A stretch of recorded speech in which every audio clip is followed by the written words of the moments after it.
Samanani ngemingelele namngidlele channel emaswidi Media Production. Mangabe uyaqala ukufika ngicela ungenzele iqiniso lokuthi uyaqofa subscribe, mawuqeda ubale video ushaye like bese uya comment kulolu daba namhlanje. Kanza kwethu ake ngiqale nje ngokunifisela impela sonto enhle yephasika niphinde ke nivikele niyithandeke lapha enikhona. Sekathi uNkulunkulu enganithelela umusa nenjabulo kuphela. Kanza kwethu udaba engeze ngalo ke njengamanje luthi ke kuqhuma ke isililo endimeni kaMaskandi nakubathandi ke bakamalume bayatatazela kuchathwa uhlanya emva kokuthi ke kubonakale ivukane liqhamuka ke ngesivinini esikhulu laphana ke kwi-top 30 ye-Mother of All Maskandi Festival Competition.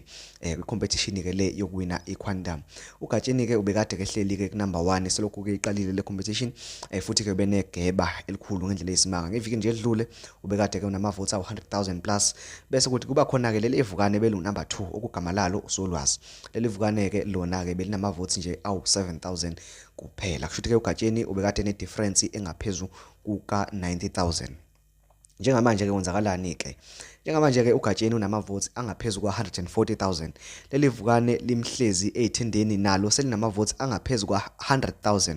Cabanga ngeviki elilodwa nje vo selila etheneni zakhe. Uma ukuthi ke ababhekile abathandi bakamalume lizomshaya phansi ke leli vukane lithathe ke le Quantum njengoba ke abantu abaningi bese betshela ukuthi ke sekungela kaGatsheni even nabaculi abaningi ade beqhathwe nayo uGatsheni kade beliphosile ithawula bese beshilo bathi hayi lithathe Gatsheni lakho leli Quantum. Cha sevele ke zajika ke izinto ke manje icompetition yavele ke yaba tight kakhulu. Asazi ukuthi ke iyozala nkomoni uma ngabe ke iphela le competition. Nalo ke leli vukane likhombise ke kuyimisela okukhulu ngoba ke lishilo nakwamanye ke ama channel lapho khona kade be interviewer lasho lathi ke kule competition lona alizile ukuzodlala liyazi ukuthi abantu abaningi balithatha kancane ngoba lona livukane lingaziwa linganabalandeli kodwa lizobabonisa ke ukuthi ke nalo likhona futhi ke limele indawo yangakubo ngengoma. Igama ke lawo ke leNsizwa uSolwazi. Mangabe ufuna ukwazi ingoma zalo ungangena lapha ke ku YouTube. Nami le ndoda ke bengingayazi kodwa njengamanje ngithema ngiyilalela hayi ngeze ukuthi ke yona ikhona ingoma kumfanele futhi ke ukuthi abe kuyo le ndawo akakuyona njengamanje. Mangabe ukuthi usafisa ukuvotela umculo wakho